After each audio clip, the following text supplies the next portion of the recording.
comment dire, en fait, des petites phrases, pour combler, on va dire, notre conversation, comme on pourrait dire en français, tu sais, en vrai, enfin, comment dire?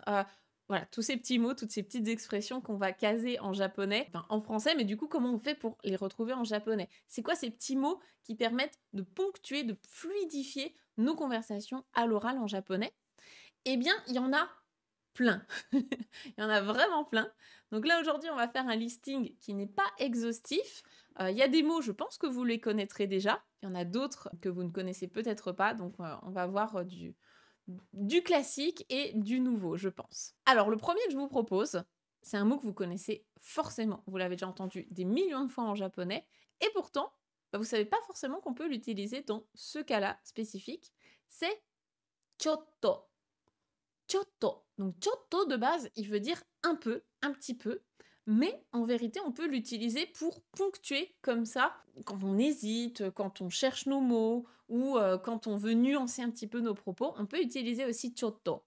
Donc par exemple, ce gars-là, comment dire? Enfin, je le sens pas en fait, genre il m'inspire pas confiance quoi, je le sens pas. Et ben vous pourriez dire: «Ano hito», si vous voulez dire cette personne ou bien «Ano otoko no hito», cette personne-là, cet homme-là, «あの人、ちょっと嫌な感じがする». Donc chotto, c'est vraiment bah, en fait, ça veut pas forcément dire un peu en quantité, mais c'est vraiment chotto, enfin vraiment, yana kanji ga suru.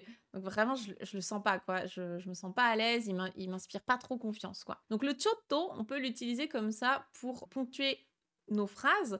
Vous l'avez probablement déjà entendu aussi pour interpeller quelqu'un ou bien, hésiter un petit peu à répondre. Donc, ça pourrait être: «Chotto sumimasen, chotto sumimasen, excusez-moi un petit peu là, ah, je suis désolée un tout petit peu, est-ce que vous pouvez, m'aider?» Ou bien quand on veut refuser quelque chose, mais de manière polie, on pourrait dire, donc par exemple, quelqu'un m'invite, «Est-ce que demain tu es disponible pour aller à tel endroit?» «Ah, chotto». Et donc ce chotto qui veut dire de base un petit peu, ça veut vraiment dire aussi: «Ah, voilà, je veux pas te dire non, mais c'est non. Je veux pas te vexer, mais en fait, je suis pas trop emballée, quoi.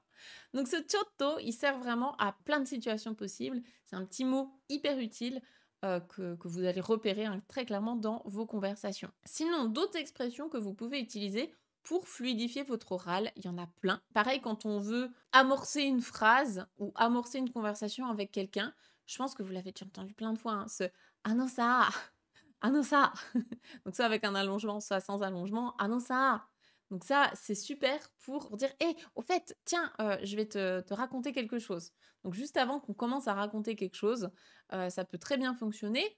D'un point de vue aussi un petit peu plus, familier, quand on papote par exemple entre copines, on pourrait aussi utiliser: «ねえ, né né». Donc né ou bien «ねえねえ, shiteru?» Donc: «Eh, tu au courant en fait, tu savais que, né né, shiteru?» Est-ce que tu savais? Donc le né, né avec un allongement, ça fonctionne aussi très, très bien. Le né, bien sûr, on peut aussi l'utiliser à la fin pour ponctuer. C'est une particule que vous pouvez utiliser à la fin d'une phrase pour dire, «Hein, n'est-ce pas? Hein?» Donc ça permet aussi de faire rebondir comme ça notre interlocuteur sur nos propos. Donc tout ça, c'est vraiment, très naturel et une différence aussi que je voudrais quand même souligner, c'est cette différence entre le japonais et le français quand on interagit au sein d'une discussion, au sein d'une conversation. Parce que en français, on nous a toujours enseigné, en tout cas moi on m'a toujours dit depuis toute petite, qu'il faut pas couper la parole aux gens, que c'est vraiment pas poli de, parler pendant que quelqu'un, raconte quelque chose, on va pas l'interrompre. Au Japon, c'est complètement l'inverse. On a ce qu'on appelle des aizuchi, qui sont à la fois des signes de tête, mais aussi, des petits mots. En fait, on va vocaliser le fait que: ah, so, honto, ce genre de petits mots, on va le dire quand on écoute quelqu'un parler pour montrer qu'on écoute de manière active. Donc au contraire, si vous ne dites rien pendant qu'un japonais vous parle, c'est là où ça peut paraître très mal poli, parce qu'on dirait vraiment, bah, en fait, il s'en fout, quoi. Donc là-dessus, il y a un gros écart, il y a un gros contraste entre, le Japon et la France. Donc si un japonais vous coupe la parole pour faire des petits bruits ou même rajouter des petits mots ou des phrases ou des exclamations, c'est au contraire qu'il est à fond dans votre récit et qu'il vous écoute. Il montre qu'il vous écoute. Donc ne vous vexez pas Et à l'inverse, ne faites pas votre français à rester silencieux comme le marbre, à ne rien dire, parce que le japonais en face, il pourrait se dire: «En fait, il s'en fout de ce que je raconte». Donc il y a aussi cette petite différence-là, je pense que ça peut être intéressant. Sinon, à quoi j'avais pensé d'autre? La petite expression «nanka». Donc qu'est-ce que ça veut dire exactement «nanka»? Qu'est-ce que ça signifie? De base, «nanka», on va le traduire plutôt par quelque chose ou un truc. Quelque chose comme quelque chose comme ça, quelque chose dans ce genre-là. En fait, vous l'aurez peut-être reconnu, hein, c'est nanika, qui veut dire quelque chose, mais en beaucoup moins formel. Ce nanka, c'est un peu un tic de langage hein, que les Japonais ils ont, comme nous on en a plein en français bien sûr. Donc nanka, il y a des gens qui vont vraiment en placer partout. Je te donne une phrase exemple. Tu veux dire en japonais, j'ai trop envie de manger un truc, mais genre un bon truc, tu vois? Un truc, délicieux. Tu pourrais dire donc: «Nanka oishii mono ga tabetai». Donc «Nanka oishii mono», donc mono, c'est déjà un truc, mais «Nanka oishii mono», un truc, quelque chose comme un truc bon, tabetai, je voudrais manger ça.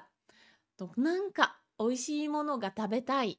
Je voudrais manger ça, je voudrais manger un truc bon. Tu peux aussi l'utiliser juste après un nom. Par exemple, je sais pas si vous connaissez les pachinko. Les pachinko, c'est les machines à sous, même si c'est un peu différent des machines à sous françaises.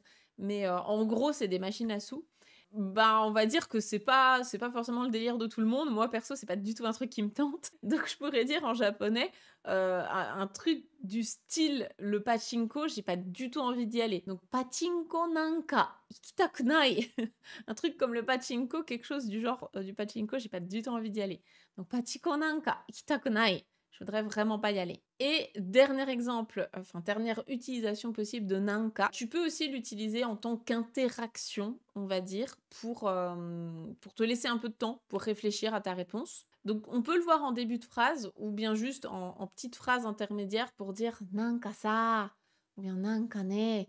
Ben, tu sais, ou quelque chose comme 3 petits points, puis là tu réfléchis. Donc c'est vraiment des petites phrases comme ça qui vont te permettre de ponctuer ta conversation et de fluidifier.